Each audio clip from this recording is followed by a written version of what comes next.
Class 12th mathematics में अवकल समीकरण से क्वेश्चन बहुत ज़्यादा पूछे जाते हैं। ठीक है, आज हमने यहाँ पे लिया हुआ है क्लास 12th मैथमेटिक्स का प्रश्नावली 9.2 का कुछ खास क्वेश्चन, जिसकी मदद से हम लोग यहाँ पे देखेंगे कि कैसे अवकल समीकरण को सत्यापित किया जाता है। ठीक है, यदि आपने इसके पहले पढ़ा है तो अच्छी बात है, नहीं पढ़ा है तो भी कोई दिक्कत नहीं है। ये वीडियो देख लेने के बाद आपको कोई बुक या कोई अन्य क्लास देखने की कोई भी आवश्यकता नहीं पड़ेगी। जैसा कि आपको पता है आपका बोर्ड एग्जाम बहुत नज़दीक है, तो ऐसे में आपको जो मेन टाइप के क्वेश्चन है उनके बैंक बना के रखना चाहिए, ताकि आपका जो बोर्ड एग्जामिनेशन है बहुत अच्छी तरह से जाए, आपको नंबर भी ज़्यादा से ज़्यादा मिले। ठीक है, तो आइए देखते हैं ये क्वेश्चन कैसे सॉल्व होंगे, बहुत आसान मेथड से। ठीक है, देखिए इसमें कहा जाता है, आपने देखा होगा 9.2 में आपको सबसे पहले वहाँ पे एक नोट के माध्यम से बताया जाता है कि क्वेश्चन नंबर इतना से इतना तक के लिए सत्यापित कीजिए कि दिया हुआ जो फलन है वह अवकल समीकरण का हल है कि नहीं है। ठीक है, तो हमें यहाँ पे सत्यापित करके दिखाना होता है, तो बहुत आसानी से हम लोग यहाँ पे इसको सत्यापित कर सकते हैं। देखिए यहाँ पे जो क्वेश्चन दिया गया है आपका y इक्वल e घात x प्लस 1, ठीक है ना, ये आपका इस अवकल समीकरण का हल है कि नहीं है। हम लोग जानते हैं जो अवकल समीकरण होता है वह अवकलन का ही मिश्रित किया हुआ एक फॉर्म होता है। ठीक है, जिसको हमें ओपन करना होता है। ओपन करने के लिए हम लोग जानते हैं इसका समाकलन किया जाता है। ठीक है, तो हम लोग यहाँ पे अगर इसको इसका समाकलन कर देंगे तो भी ये आ जाएगा, या तो हम लोग इसका अवकलन कर देंगे तो भी ये मिल जाएगा। ठीक है, तो देखिए सबसे पहले हम यहाँ पे चेक करते हैं कि हमारा जो अवकल समीकरण है वह कितने कोटि में है। तो आप लोग देखेंगे यहाँ पे डबल कोटि में है, यानी कि अगर y डैश है, y डैश का मतलब आपको पता है क्या होता है, dy अपान dx होता है।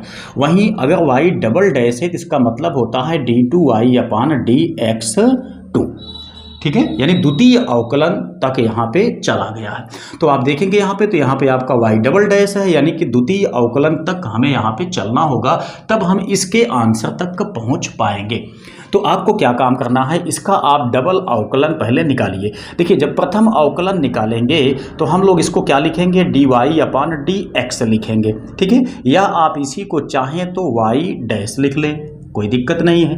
तो जब इसका अवकलन हो गया तो हम लोग जानते हैं 1 क्या है, कांस्टेंट पद है, तो 1 का जो अवकलन होगा वह शून्य होगा। बचा आपका ex, तो ex का अवकलन हम लोग जानते हैं ex ही होता है।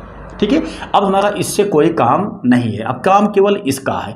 जब हम इसी का आप द्वितीय अवकलन निकालेंगे तो इसको लिखेंगे क्या चीज, d2y अपान dx2, या हम इसी चीज को क्या लिखेंगे, y डबल डैश लिखेंगे, क्योंकि सिंगल डैश क्या होता है, dy अपान dx होता है, और डबल डैश जो होता है वो आपका d2y अपान dx होता है, dx2 होता है।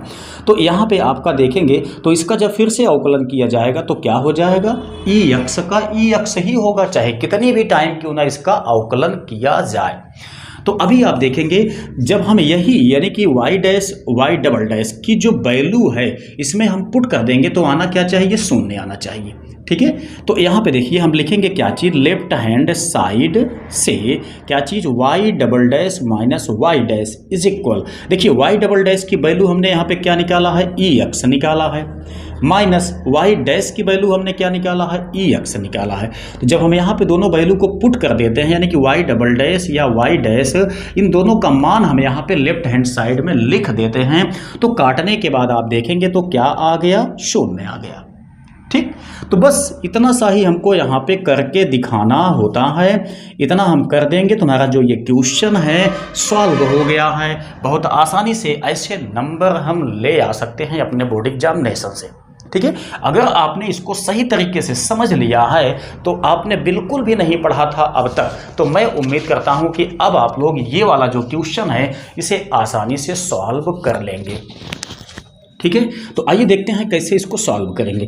तो इसके लिए देखिए इसमें आपका ये वाला क्वेश्चन है, ये उसका आंसर है, या आप समझिए कि ये वाला क्वेश्चन है, ये उसका आंसर है। ठीक है, इसका आप समाकलन कर देंगे तो ये आ जाएगा, इसका अवकलन कर देंगे तो ये आ जाएगा। ठीक, तो हम यहाँ से इस वाले का अवकलन करके इतना लाने की कोशिश करते हैं। तो देखिए जब इसका हम प्रथम अवकलन निकालेंगे तो ये हो जाएगा dy अपान dx, इसका क्या होगा 2x प्लस x का 1 हो जाएगा, बचेगा क्या 2, सी आपका क्या क्या है, कांस्टेंट है। तो हम लोग जानते हैं कांस्टेंट का जो अवकलन होता है वह सदैव शून्य होता है। तो हमारे पास यहाँ पे ये हो गया शून्य, तो इससे हमारा कोई मतलब ही नहीं है। अब देखिए वी नो दैट, हम यहाँ पे क्या लिखेंगे, चूंकि d y upon d x is equal y dash लेके चलेंगे, चूंकि हमारा जो क्वेश्चन है वाई डैश में दिया गया है, तो हम यहाँ पे इसको बदल लिए किस में, वाई डैश में। इसलिए हम यहाँ पे लिखेंगे क्या चीज़, वाई डैश। अब देखिए ये क्या है, 2x प्लस 2, ये शून्य आपका हट गया, हम लोग इसको इस पक्ष में ले आते हैं, तो ये वाई डैश ये आ गया तो -2x, ये आया तो -2 इज इक्वल क्या हो गया, शून्य हो गया। अभी आप लोग देख सकते हैं हमने इसको सॉल्व किया, इतना आकर के मिल गया, ठीक है।